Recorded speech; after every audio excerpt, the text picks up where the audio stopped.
ಜೈಲಿನಲ್ಲಿ ಅಳವಡಿಸಿದ ಜಾಮರ್ನಿಂದ ಸಾರ್ವಜನಿಕರಿಗೆ ತೊಂದರೆ ಆಗುತ್ತಿರುವ ಬಗ್ಗೆ ಶಾಸಕ ವೇದವ್ಯಾಸ್ ಕಾಮತ್ ಜೈಲಾಧಿಕಾರಿಗಳ ಜೊತೆ ಮಾತುಕತೆ ನಡೆಸಿದ್ದಾರೆ. ಜಿಲ್ಲಾ ಕಾರಾಗೃಹಕ್ಕೆ ಬಿಜೆಪಿ ದಕ್ಷಿಣ ಮಂಡಲದ ಪ್ರಮುಖರ ಜೊತೆ ಭೇಟಿ ನೀಡಿದ ಶಾಸಕರು ಅಧೀಕ್ಷಕರಿಗೆ ಸಮಸ್ಯೆ ಬಗೆಹರಿಸಲು ಆಗ್ರಹಿಸಿದ್ದಾರೆ. ಜೈಲಿನಲ್ಲಿ ಹಳೆಯ ಜಾಮರ್ ಬದಲಿಗೆ ಹೊಸ ಜಾಮರ್ ಅಳವಡಿಸಿದ ಬಳಿಕ ನಗರದ ಹೃದಯ ಭಾಗದಲ್ಲಿ ಜನರಿಗೆ ನೆಟ್ವರ್ಕ್ ಸಮಸ್ಯೆ ಉಂಟಾಗಿದೆ. 3 ಕಿಲೋಮೀಟರ್ ವ್ಯಾಪ್ತಿಯ ಸುತ್ತಮುತ್ತಲಿನ ಜನರು ಸಮಸ್ಯೆಗೆ ಸಿಲುಕಿಕೊಂಡಿದ್ದಾರೆ. ಇದರಲ್ಲಿ ನ್ಯಾಯಾಲಯ ಸಂಕೀರ್ಣ, ವಕೀಲರ ಕಚೇರಿ, ವಾಣಿಜ್ಯ ಸಂಕೀರ್ಣ, ಹೋಟೆಲ್ ಉದ್ಯಮ ಸೇರಿದಂತೆ ಹಲವರಿಗೆ ತೊಂದರೆ ಆಗುತ್ತಿದೆ. ಜನರು ಈ ಬಗ್ಗೆ ಅಸಮಾಧಾನ ವ್ಯಕ್ತಪಡಿಸ್ತಾ ಇದ್ದು, ಕೂಡಲೇ ಜಾಮರ್ನಿಂದ ಸಾರ್ವಜನಿಕರಿಗೆ ಆಗುವ ಸಮಸ್ಯೆ ಬಗೆಹರಿಸಿ ಅಂತ ಜೈಲು ಅಧೀಕ್ಷಕರಿಗೆ ಆಗ್ರಹಿಸಿದ್ದಾರೆ.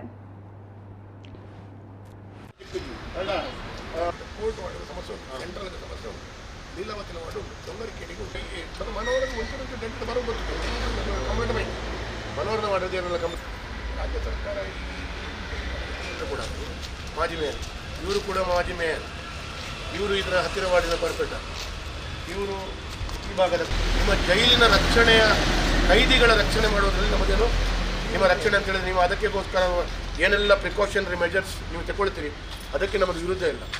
ಆದರೆ ನಿಮ್ಮ ಈ ಪ್ರಿಕಾಷನರಿ ಮೆಜರ್ಸಿಂದ ಜನರಿಗೆ ತೊಂದರೆ ಆಗಿದೆ, ಇದಕ್ಕೆ ನಮ್ಮ ವಿರುದ್ಧ ಇದೆ. ಹಾಗಾಗಿ ನಾನು ನಿಮ್ಮೊಂದು ಮನವಿ ಕೊಟ್ಟರೆ, ನಾಳೆಗೆ ನಾಡ್ದು ಬೆಳಗ್ಗೆ ಬೆಂಗಳೂರಿನಲ್ಲಿದ್ದರೆ ನಾನು ಹೋಮ್ ಮಿನಿಸ್ಟ್ರಿಗೂ ಮತ್ತು ನಿಮ್ಮ ಜೈಲಿನ DG ಅವರಿಗೂ ಮನವಿ ಕೊಡ್ತೇನೆ. ತಕ್ಷಣ ಇದನ್ನು ಬಗೆಹರಿಸ್ಕೊಳ್ಬೇಕು ಅಂತ ಹೇಳೋದು ಕೊಡಬೇಕು.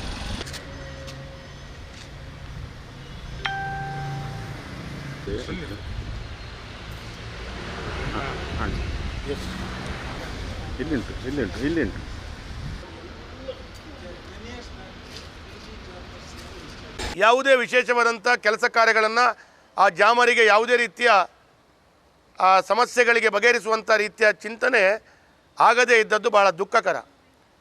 ನಾನು ಇವತ್ತು ನಮ್ಮ ಎಲ್ಲ ಮಹಾನಗರ ಪಾಲಿಕೆ ಸದಸ್ಯರ ಮುಖಾಂತರ ಭಾರತೀಯ ಜನತಾ ಪಾರ್ಟಿಯ ನನ್ನ ನೇತೃತ್ವದಲ್ಲಿ ನಾವು ಜೈಲರ್ ಮತ್ತು ಸೂಪರ್ಡೆಂಟ್ಗೆ ಮನವಿಯನ್ನು ಕೊಡ್ತಾ ತಕ್ಷಣ ಕಾರ್ಯಪ್ರವೃತ್ತರಾಗಬೇಕು. ಪರೀಕ್ಷೆ ಸಮಯ ಇದೆ.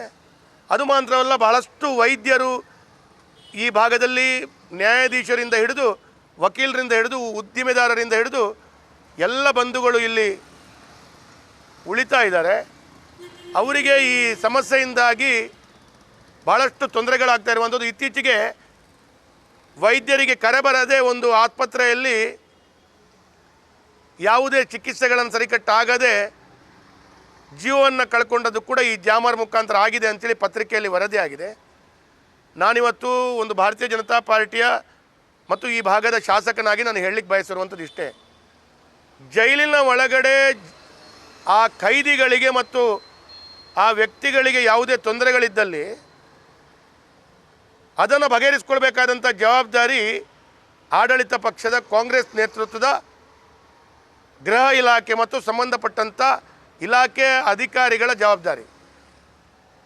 ಇವತ್ತು ಕಾಂಗ್ರೆಸ್ ಪಕ್ಷದ ಆಡಳಿತದಿಂದಾಗಿ ನಿರಂತರವಾಗಿ ಬೇರೆ ಬೇರೆ ಚಟುವಟಿಕೆಗಳಾಗ್ತಾ ಜೈಲಿನ ಒಳಗಡೆ ಗಾಂಜಾ, ಡ್ರಗ್ಸು, ಅಫೀಮು ಈ ರೀತಿಯ ಅವ್ಯವಸ್ಥೆಗಳೊಂದಿಗೆ ಜೈಲಿನ ಒಳಗಡೆ ನಿರಂತರವಾಗಿ ಮೊಬೈಲ್ ಉಪಯೋಗಿಸ್ತಾ ಇರುವಂಥದ್ದು. ಇವತ್ತು ಕಾಂಗ್ರೆಸ್ ಆಡಳಿತ ಬಂತು ಅಂತ ಹೇಳಿದ್ರೆ ಈ ರೀತಿಯ ತಪ್ಪು ಮಾಡುವಂಥ ಕ್ರಿಮಿನಲ್ಗಳಿಗೆ ಒಂದು ದೊಡ್ಡ ರೀತಿಯ ಅವಕಾಶಗಳು ಸಿಗ್ತಾ ಇದೆ ಅಂತ ಹೇಳುವಂಥದ್ದು ಇವತ್ತು ನಮಗೆಲ್ಲರಿಗೂ ಗೊತ್ತಾಗ್ತಾ ಇದೆ.